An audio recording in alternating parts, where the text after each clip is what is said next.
Dans la plupart des communes, l'issue du scrutin est déjà connue. 2 tiers d'entre elles devraient élire leur maire dès ce dimanche soir, souvent faute de concurrence électorale.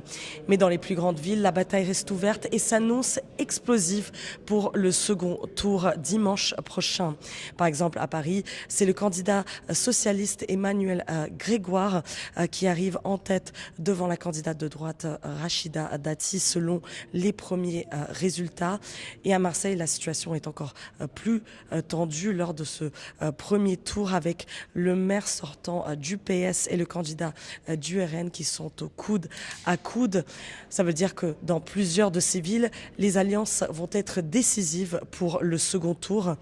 Plusieurs personnalités politiques ont déjà posé leur ligne rouge. Le parti du président Emmanuel Macron, mais aussi Olivier Faure, secrétaire général du PS, qui ont exclu toute alliance avec la France insoumise. Et les filles qui appellent à des rassemblements à gauche dans des villes où la droite ou l'extrême droite pourraient l'emporter. Le second tour aura lieu dimanche prochain avec des enjeux locaux, mais aussi un parfum de répétition générale à un an de l'élection présidentielle. L'Ukraine se tient prête pour un prochain cycle de pourparlers de paix, a annoncé Volodymyr Zelensky, qui a également précisé que les États-Unis avaient proposé d'organiser la réunion sur leur territoire la semaine prochaine, mais que la Russie ne souhaitait pas s'y rendre.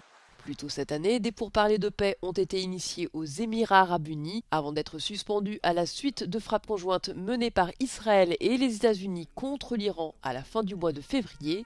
Volodymyr Zelensky avait alors exprimé sa crainte que l'escalade des tensions au Moyen-Orient ne détourne l'attention de l'invasion de l'Ukraine par la Russie, une inquiétude à nouveau formulée par le président ukrainien qui a averti que le conflit risquait d'épuiser les stocks de défense aérienne dont l'Ukraine dépend pour contrer les frappes russes. Pendant ce temps, la Russie poursuit ses attaques quasi quotidiennes contre l'Ukraine.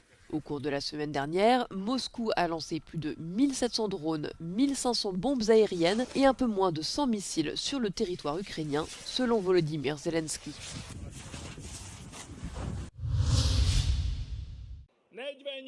Lui ou Volodymyr Zelensky pour gouverner la Hongrie après les élections législatives d'avril prochain, il faudra choisir, a prévenu Viktor Orban lors d'un discours à Budapest à l'occasion de la fête nationale du pays et alors que les tensions entre les deux dirigeants s'intensifient autour du dossier de l'oléoduc Druzhba. Látjátok, ukránok! Látod, Zelenszky! Ez itt a magyarok 1000 éves álama. És ti azt hiszitek, hogy olajblokkáddal, zsarolással, a vezetőink fenyegetésével ránk tudtok ijeszteni. Legyen eszetek, és ezt hagyjátok abba.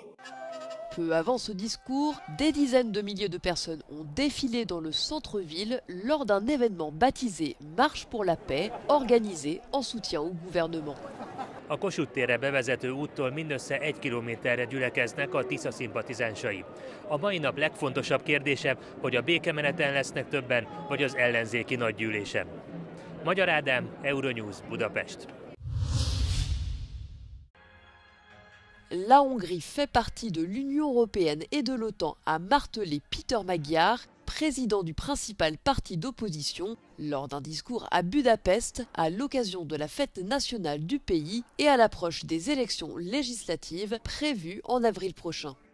Magyarok vagyunk Európában. Magyarok vagyunk, akik békében akarnak élni. Magyarként elutasítjuk a háborút és az erőszakot. Átadjuk a múltnak a félelemkeltést és a háborús uszítást. Nem félünk! Alors que Viktor Orban s'exprimait lui aussi le même jour sur la place principale de Budapest, Peter Magyar a qualifié son adversaire politique de traître, affirmant que ce dernier avait transformé la Hongrie en pays le plus pauvre de l'Union européenne.